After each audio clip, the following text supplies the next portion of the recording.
Pagi guys, jumpa lagi dengan saya Arfa. Kali ini saya bersama anak Yuti School ya, siswa Yuti School. Boleh perkenalkan diri Pak? Nama saya Ferry Kurniawan. Dari mana bro? Asal dari Lampung. Dari Lampung. Sampai di Moratewe kapan ya? Sampai tanggal 21, tanggal 25. Ya, jadi dia sampai di Moratewe tanggal 25. Dia berasal dari Bandar Lampung ya. Iya. Tepatnya di mana, Bro? Tempatnya di Lampung Timur. Di Lampung ya. Itu kalau dari Banjarmasin sekitar berapa jam ya? Kalau naik pesawat sekitaran 3 jam. 3 jam. Bro Ferry ini tujuannya ke sini apa ya? Ke Moratewe. Tujuannya untuk mencari ilmu. Cari ilmu ya. Jadi teman-teman, Mas Ferry ini adalah siswa Yuti School ya. Nah, sekarang lagi berada di Stadion Swakarya. Mumpung hari Sabtu ini lagi off ya. Jadi kita manfaatkan untuk berolahraga agar sehat selalu. Iya, Mas Fer. Ya, benar sekali. Jadi ini kondisi lapangan di ini ya, Stadion Swakarya. Keren. Ini udaranya segar nih. Jadi teman-teman kalau main ke Moratewe jangan lupa jogging ya. Dan pastinya patuhi protokol. Selalu menggunakan masker gitu. Nah, di sini saya akan ngobrol terkait Yuti School ya. Kemarin kan saya sempat share terkait lowongan kerja di Yuti School ya. Nah, kali ini saya akan langsung interview ya, atau wawancarai Yuti School langsung terkait gimana sih caranya agar bisa lulus Yuti School atau menjadi siswa Yuti School. Jadi ada beberapa tahap teman-teman.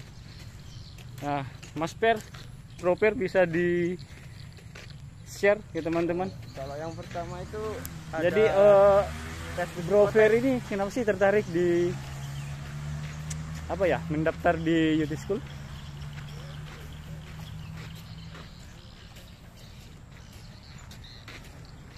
Silakan Ya, Mas. Bro Fer. Untuk pertama yaitu Jadi tes psikotes. Bro Fer ini mau cerita nih, mulai dari awal dia masuk Yuti School sampai ditempatkan di Moratewe ya. Jadi perjalanannya cukup panjang guys ya. Yang pertama yaitu tes psikotes. Terus psikotes. Ya, yang pertama nih kan Bro Ferry ini dapat informasi dari mana ya? Dari webka atau dari teman-teman terkait informasi lowongan Yuti School? Dari teman saya yang udah masuk di Yuti School, yaitu sebelum saya katanya ada lowongan buat masuk. Saya mencoba. Alhamdulillah masuk. Ya, tahap-tahapnya gimana ya? Yang pertama yaitu tes psikotes. Psikotes sudah lulus. Psikotes itu tesnya apa aja ya? Tesnya itu kayak soal-soal tentang matematika, tentang perkalian dan pertambahan. Ya, lanjut. Sama pembagian itu menyamakan gambar kayak balok, segitiga.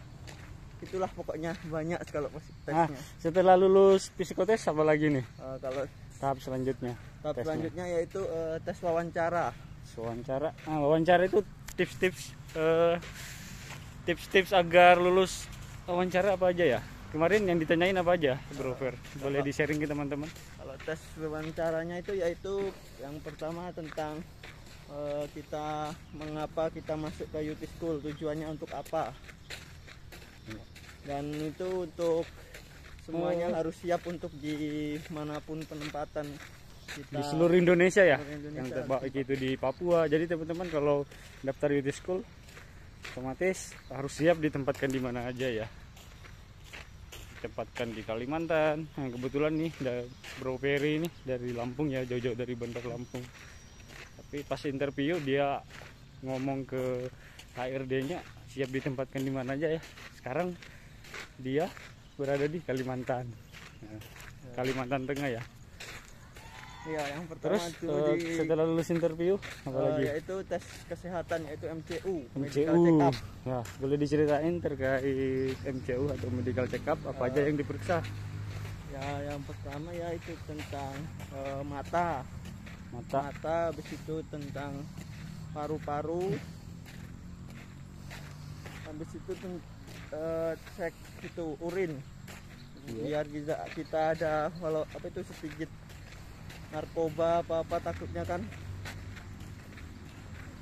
Itu aja sih kalau aja ya. tesnya.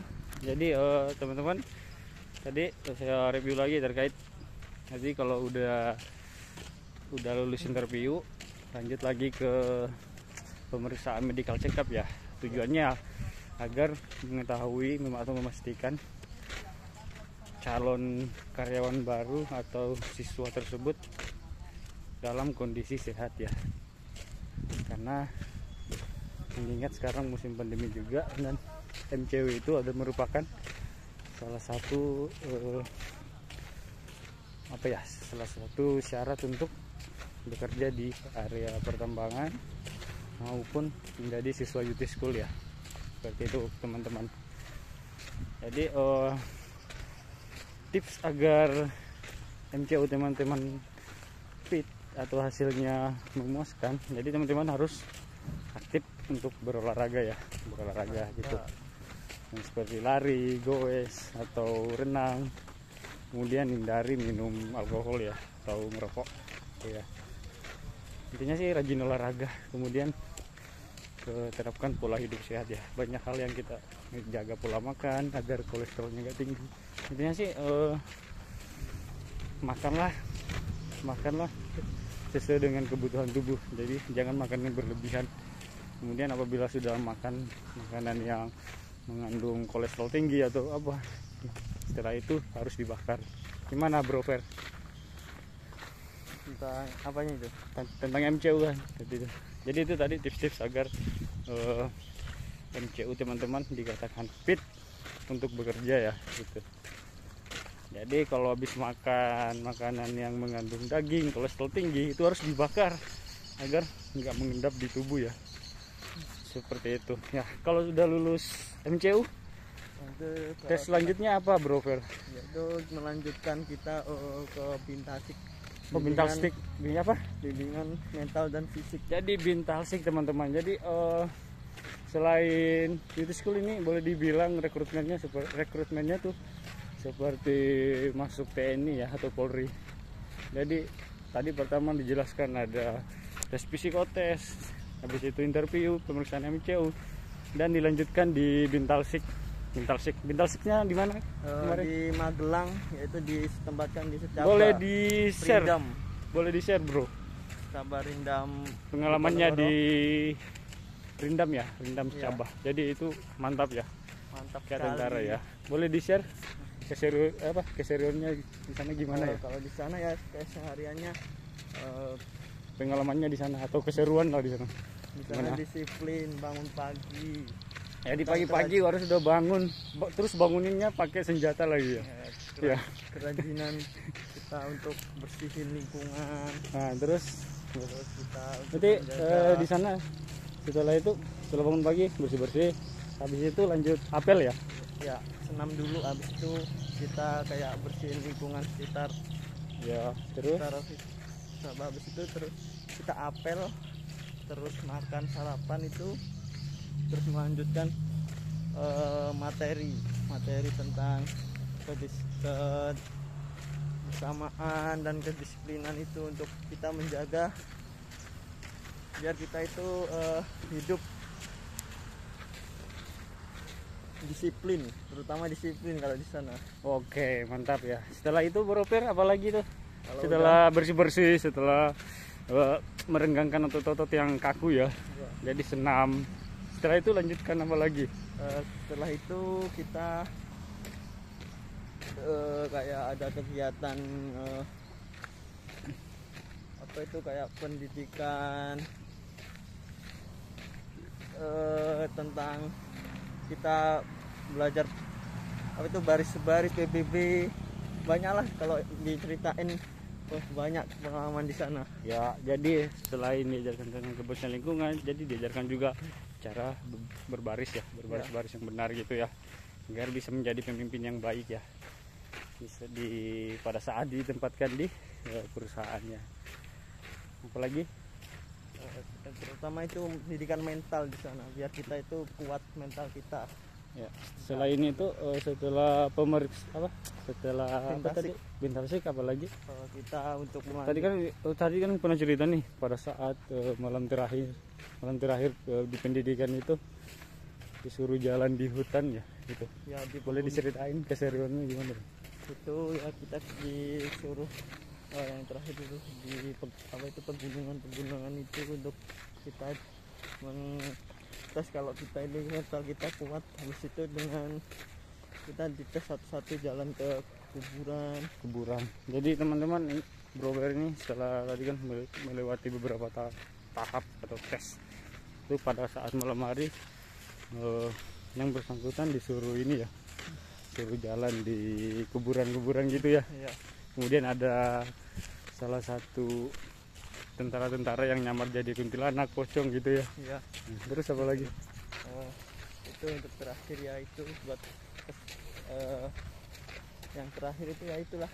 Habis itu selesai. Setelah Bintasik selesai, dilanjutkan apa? Itu tentang kita in kelasnya di mana? Di cabang sana di Bandar Lampung, di cabang masing-masing sih mas. Masing-masingnya di Bandar Lampung. Ya, untuk pendidikan itu tentang basic kita.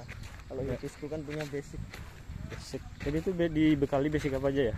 Basicnya banyak sih, product knowledge, yang terutama itu troubleshooting sama maintenance. Troubleshooting. Jadi tadi apa? Troubleshooting itu pekerjaan di area-area workshop ya gitu. Ya, kalau troubleshooting yang terutama kan kayak kerusakan unit itu biasa kita itu tahu mengawali dari yang sederhana, habis itu yang ke yang berat lah kalau troubleshooting. Kalau maintenance itu tentang perawatan unit. Nah itu, jadi tadi tuh di share ya, jadi untuk masuk UT School itu apa ya, dibekalin teori, psikologi ataupun fisik dan mental juga dilatih agar tidak pulang ya sebelum menang gitu ya. Biar kita kuat lah untuk mental kita di manapun penempatan, nggak takut terutama. Iya. Setelah itu baru dikirim ke Kalimantan ya, setelah OJT ya. Setelah OJT ya. Ya, pertama itu on job training ya. OJT-nya di mana? Yang pertama itu saya ditaruh di Kalimantan Utara. Kalimantan Utara, guys. Teman-teman. Jadi OJT-nya itu atau on job training-nya itu di Kalimantan Utara. Kayaknya di Tarakan ya. Iya. Itu tetangga dengan Sabah ya. Bentar lagi dekat lagi sampai di Malaysia ya atau Sabah. Ya, boleh dicerita Bro Fer pengalamannya di Tarakan selama OJT? Kalau di sana sih banyak sih yang maunya belum, nggak pernah naik speed, bisa naik speed. Habis itu dia kita di sana pengalaman kita kerja di hutan juga pernah, di area pertambangan juga pernah. Terus di area kayak holding itu tanpa ada sinyal listrik itu juga pernah. Di sana itu ada yang susah juga kalau di sana itu. Kalau kita ini mentalnya nggak kuat, kita bisa ngeluh untuk bisa cepat pulang.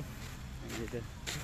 Jadi cukup banyak ya pengalamannya di Tarakan. Saya juga pernah berada di Tarakan ya. Jadi dulu pernah kerja di sana, guys. Ya. Ini Bro Perry cerita lagi ya. Mau sharing lagi pengalamannya di Tarakan. Lanjut. Ya itulah pengalaman. Itu aja ya. Setelah dari Tarakan kemana lagi, Bro? Habis itu pulang ke rumah itu nunggu ada kabar job itu lagi selama 6 bulan di rumah. Cukup lama ya. Jadi setelah selesai pendidikan OJT, habis itu UT School ini diarahin lagi untuk ke rumah ya, standby dulu. Ini karena COVID sih, makanya biasanya 3 bulan setelah OJT, 3 bulan itu udah dikirim ke site-site ya atau lokasi pekerjaan. Ya. Di situ ada pengalihan dari Justice School, yaitu ambil yang pendidikan 1 tahun lagi, yaitu Advance. Ya, lanjut dijelasin. Advance itu ya kita ngambil kayak nambah pengalaman kita lah, biar lebih mateng untuk basicnya juga. Sama kita ngambil sertifikat 1 tahun lagi, biar kita mencari lowongan kerja itu lebih enak. Itu aja sih kelebihannya Advance. Oke. Nah, tadi kan udah ngobrol-ngobrol nih terkait UT School, gimana tips-tipsnya agar teman-teman bisa lulus, kemudian proses setelah lulus penerimaan UT School apa aja yang dilakukan. Nah, di sini yang terakhir ya, Bro Fer. Jadi terakhir mungkin ada pesan-pesan ke teman-teman nih bagi kandidat ini yang pengen banget jadi UT School. Jadi teman-teman saya jelasin lagi kalau UT School ini adalah basic untuk jadi mekanik gitu ya. Jadi setelah lulus OJT dan di lapangan kalau dikirim ke lokasi-lokasi itu pendidikan gitu ya. Jadi setelah selesai pendidikan selama 1 tahun itu semacam magang ya. Jadi magang di lokasi mining, pertambangan, kontraktor gitu ya, Bro. Iya. Nah, gitu. Jadi setelah selesai mereka disuruh presentasi apa aja yang didapatkan di lokasi pertambangan ya, atau selama pendidikan. Nah, setelah selesai pendidikan lanjut ke apa lagi ya? Kalau kita ini tinggal nunggu, kalau kita sabar ya dicariin dari pihak UT School, kita dicariin lowongan. Tapi kalau nggak sabar ya banyak sih job-job perusahaan luar yang membutuhkan. Kalau bisa kita itu bisa kerja di luar. Kalau di UT School itu enak, semua ditanggung. Kalau kita apa aja sih semuanya ditanggungnya. Jadi kalau selama pendidikan makan ditanggung, baju dicuciin, terus apalagi pokoknya transportasi dibiayain. Jadi teman-teman nggak keluar uang sama sekali untuk kebutuhan kalau udah pendidikan ya. Paling di awal aja sih ada yang dibayar ya, administrasi ya, buat itu pun lagian mencu. Jadi lagian itu untuk kebutuhan pribadi kita ya, bukan untuk perusahaan. Nah, jadi ini kesempatan yang baik sekali ya kawan-kawan ya. Mungkin ada pesan-pesan ya atau tips-tips bagi kandidat UT School agar bisa masuk UT School. Kalau itu nggak bisa sih, soalnya pesannya gimana ya? Pesannya biar masuk itu Kak? Iya, jadi tips-tipsnya gimana?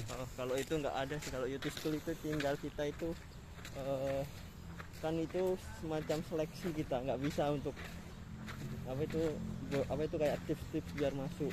Pertama itulah tesnya itu kalau bisa intinya apa aja yang perlu dipersiapkan? Yang dipersiapkan yaitu sebelum daftar UT School. Ya itulah, kita jaga kesehatan, terutama untuk UT School kan nggak ada penyakit sama sekali, harus bersih. Terus itu yang pertama. Yang kedua itu tentang kita udah yakin apa belum kalau masuk UT School itu. Lanjut. Itu aja ya kali ya. Itu aja sih. Nah, nanti UT School itu nggak ada bocoran untuk gini-gini sih, soalnya dia tesnya beda-beda. Nggak semua ya? Soal itu sama kita duduk di sampingnya tesnya itu.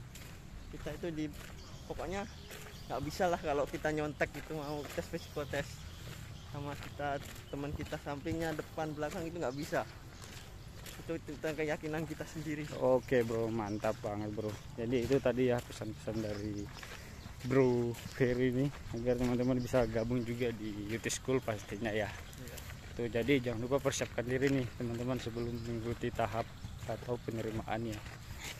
Mungkin semoga channel ini bermanfaat ya untuk teman-teman. Ya. Jangan lupa like dan subscribe ya. Oke teman-teman, yuk terima kasih. Nah,